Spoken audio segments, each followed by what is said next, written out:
மனிதனுடைய வாழ்க்கையில ஜாதகம் அவசியம் இல்லையா? மிகப்பெரிய தாக்கத்தை திரு விஜய் அவர்கள் ஏற்படுத்துவார். நீங்களும் பிரதமராகலாம், நானும் பிரதமராகலாம். ஜாதக ரீதியில் அந்த அமைப்பு இருக்கு. 2026 எந்த கட்சி ஆட்சியை பிடிக்கும்? குறைந்த வித்தியாசத்தில் வெற்றி பெறக்கூடியவரை தோல்வியடைய வைக்கக்கூடிய வாய்ப்பு கூட இன்னைக்கு 4 கோடி மக்கள் தமிழகத்தில் வாக்கு செலுத்தக்கூடிய அளவு ஒரு ஆற்றலை இறைவன் நமக்கு கொடுத்தார். அந்த வாய்ப்பு கிடைக்கும். ஆயுள்தாய கணிதம் அப்படின்னு சொல்லக்கூடியது மரணம் அப்படிங்கிறத நாம குறிப்பு உணர்த்தலாமே தவிர பொருத்தம்ங்கிற ஒரு விஷயம் நாம எந்த இடத்துலையும் பார்க்க மாட்டோம். வணக்கம், கிளவுட் நியூஸ் தமிழ். இன்றைய நேர்காணலில் நாம் சந்திக்க வந்திருப்பது திரு பழனி சதீஷ் ஐயா அவர்களே வந்திருக்கிறோம். ஐயா வணக்கம். ஐயா வணக்கம். உங்களை பற்றி சின்ன ஒரு அறிமுகப்படுத்திக்கிங்க. ஜோதிடத்துறையில் ஒரு 25 வருடங்களாக ஜோதிடத்துறையில் இருக்கிறேன். மக்களுக்கு இந்த ஜோதிடத்தில் என்னென்ன சந்தேகங்கள், என்னென்ன எதிர்பார்ப்புகள் இருக்கோ அதையெல்லாம் ஜோதிடத்தின் மூலம் அவங்களுக்கு நம்ம என்னென்ன விளக்கங்கள் சொல்ல முடியும் அப்படிங்கிறதுக்கு அந்த உரிய விளக்கங்களையும் கொடுத்துட்டு இன்னும் அந்த ஜோதிட சம்பந்தமான ஆராய்ச்சிகளை கடந்த 25 வருடங்களாக நான் செஞ்சிகிட்ருக்கேன். ஏன் இது நீங்கள் முறையாக கற்று வந்தீங்களா இல்லை எப்படிங்கிறத உங்களுடைய அனுபவத்தை? முறையாக கற்று வந்தது தானுங்க ஐயா. அதாவது 25 வருடங்களுக்கு முன்னால் நம்ம பக்கத்தில் இருந்த ஜோதிடர்கள் அவங்கக்கிட்ட உட்கார்ந்து அவங்க ஜோதிடம் சொல்லக்கூடிய வழிமுறைகளை கேட்டு அதனால் அந்த ஜோதிடத்தின் மேலே ஒரு ஈர்ப்பு ஏற்பட்டதுங்க. நம்மளும் ஒரு ஜோதிடராக வரணும் அப்படிங்கிற ஒரு ஆவல் நமக்கு வந்தது. முதல் தொடக்க புள்ளி அங்கே தான் நமக்கு அமைஞ்சதுங்க. இது எவ்வளோ காலம் ஆகுங்க இதை படிக்கிறதுக்கு? காலம் அப்படிங்கிறது ஜோதிடம்ங்கிறதுங்க ஐயா, இது ஒரு மிகப்பெரிய கடல். இது சமுத்திரம். இதில் கரை காண முடியாது, ஆழம் பார்க்க முடியாது.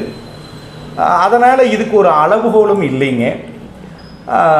ஜோதிடத்தை பொறுத்த வரைக்கும் நம்ம அந்த ஜோதிடத்தின் மேல் இருக்கக்கூடிய ஆர்வம், அதில் நாம் படித்து அங்கே இருக்கிற விஷயங்களை நாம் உள்வாங்கிக்கிற தன்மை, இறைவன் நம்மளுக்கு எவ்வளோ வேகமாக கொடுத்துருக்கிறாரோ அவ்வளோ வேகமாக நம்ம படிச்சுக்கலாம்.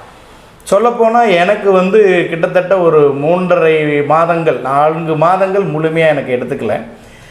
3.5 மாதங்கள்லேயே நம்ம ப்ரெடிக்ஷன் சொல்லக்கூடிய அளவுக்கு நமக்கான ஒரு ஆற்றலை இறைவன் நமக்கு கொடுத்தார். அந்த வாய்ப்பு கிடைச்சி அதை நம்ம பயன்படுத்தலாம். அந்த ஞானம் நமக்கு இருந்ததுனால ஆட்டோமேட்டிக்காக. ஆமாங்கய்யா. அதுக்கு மேற்கொண்டு நம்ம கல்லூரிகளில், பல்கலைக்கழகங்களில் ஜோதிடவியலுக்குன்னு சொல்லி தனி வகுப்பு எல்லாம் இருக்குங்க.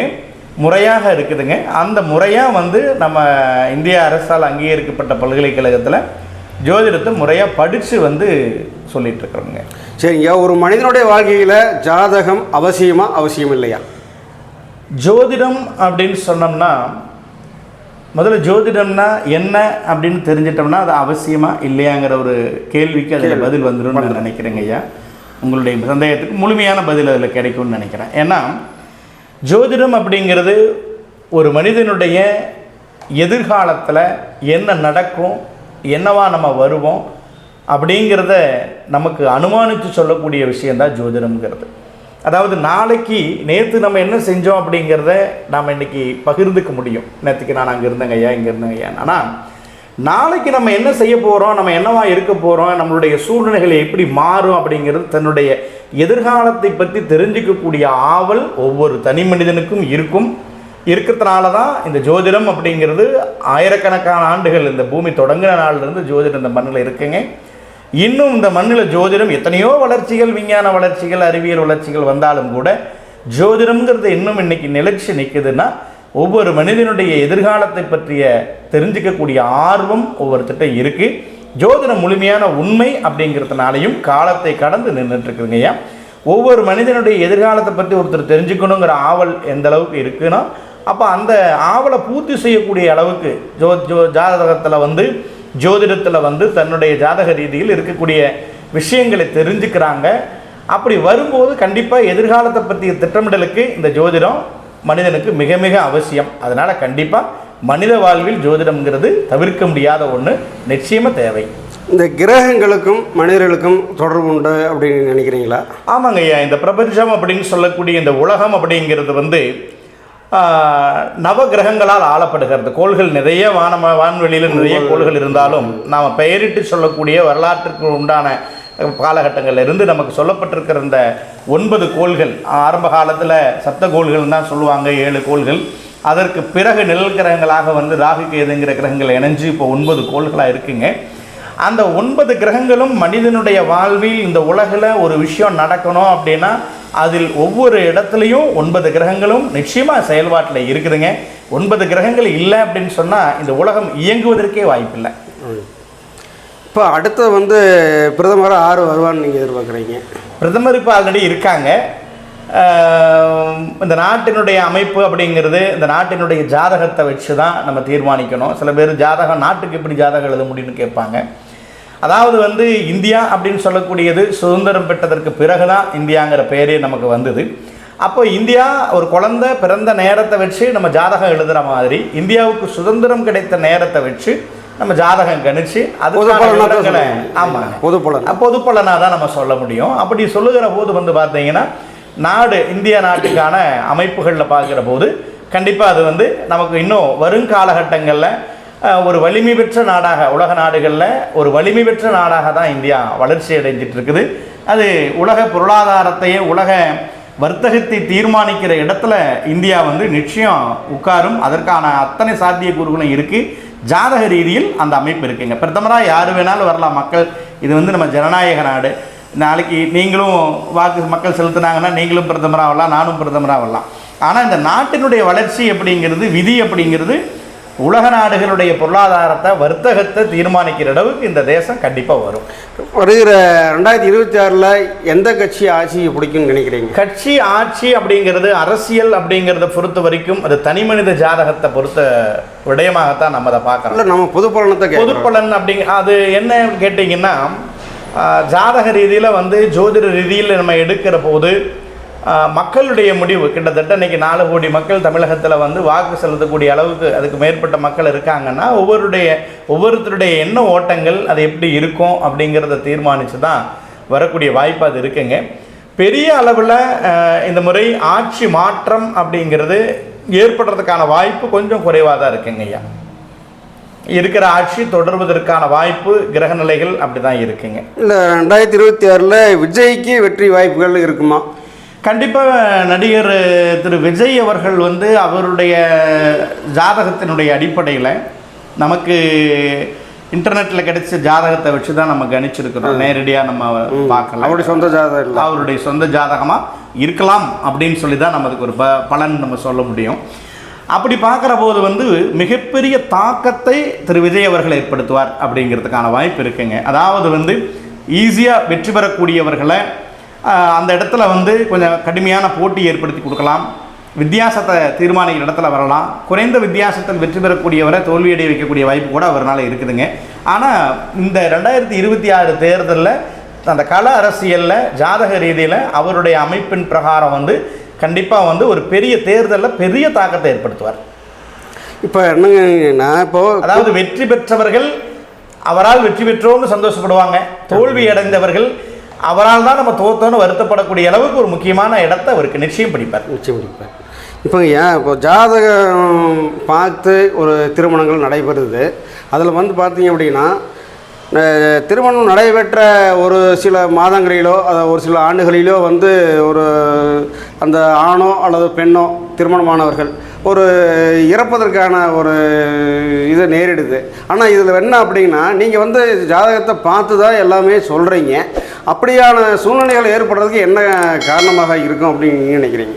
அதாவது வந்துங்க ஜோதிடத்தில் ஆயுள்தாய கணிதம் அப்படின்னு சொல்லக்கூடியது இதுவரையில் யாரும் கணிக்கலைங்க.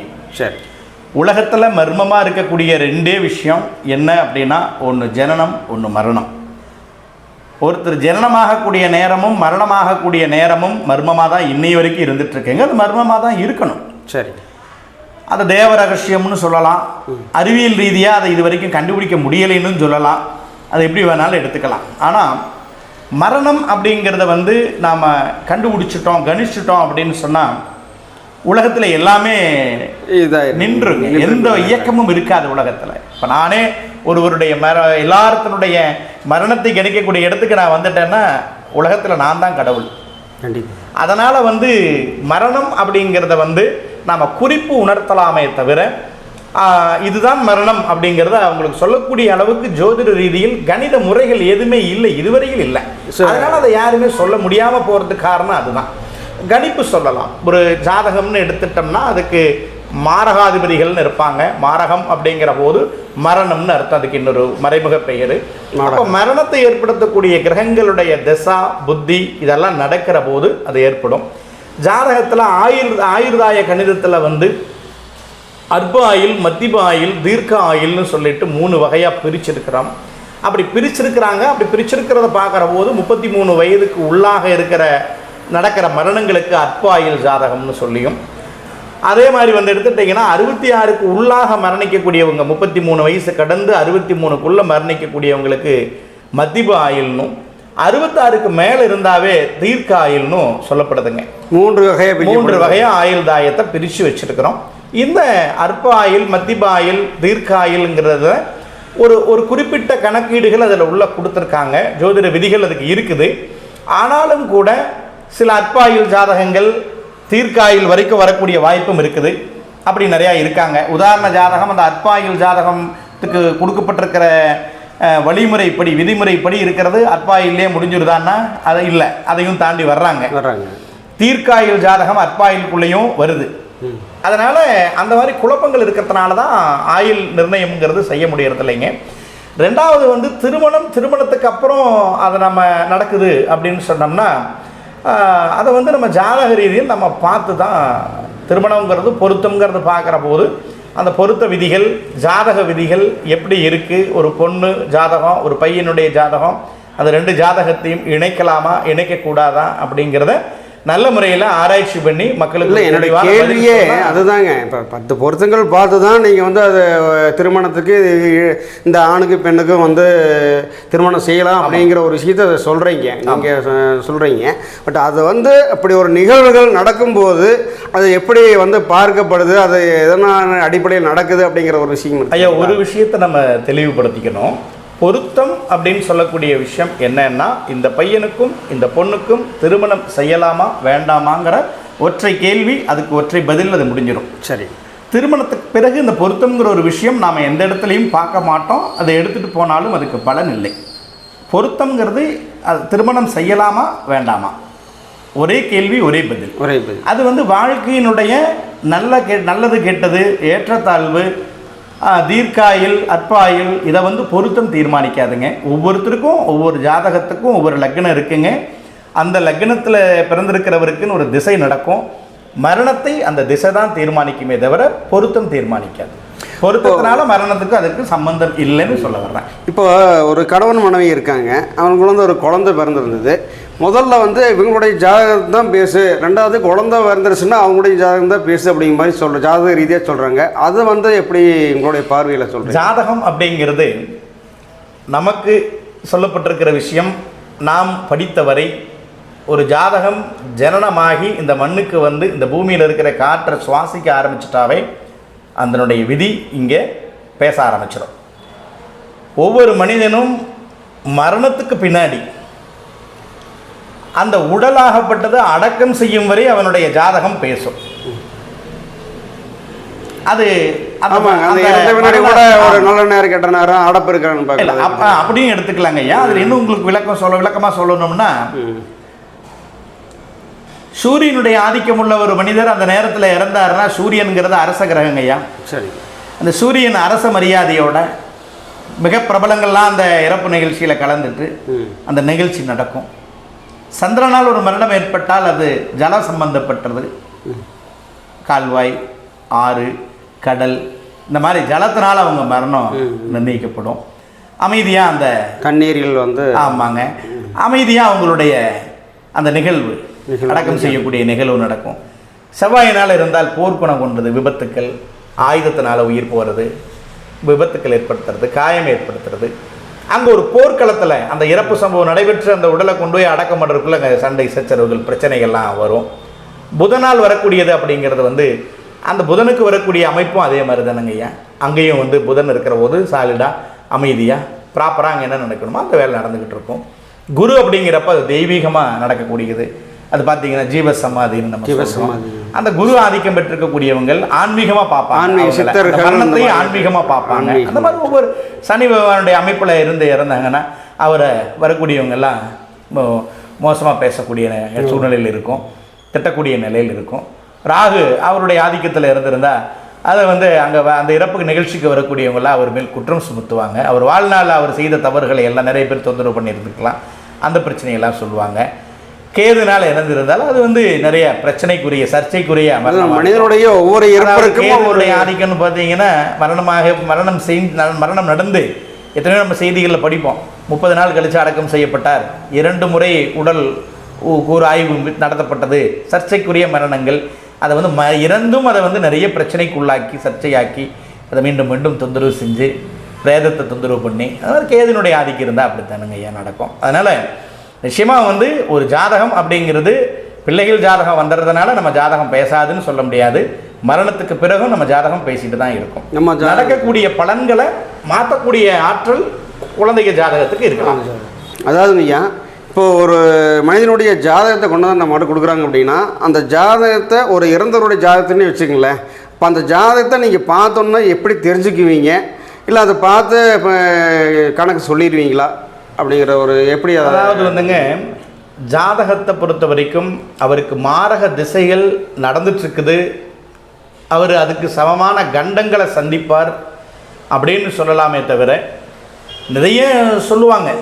இன்றைக்கி வந்து ஜோதிடம்ங்கிறது ஒரு வியாபார நிலைக்கு போயிடுச்சுங்க. அதனால் நான் அதை செய்வேன் இதை செய்வேன்னு நிறைய பேர் சொல்லலாம்.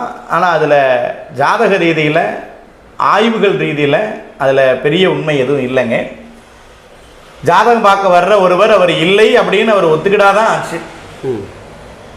இல்லைன்னா நிச்சயமாக வந்து அவருக்கு மரணம் சம்பவித்திருக்குதுங்கிறத யூகிக்கலாமே தவிர உறுதிபட சொல்ல முடியாது.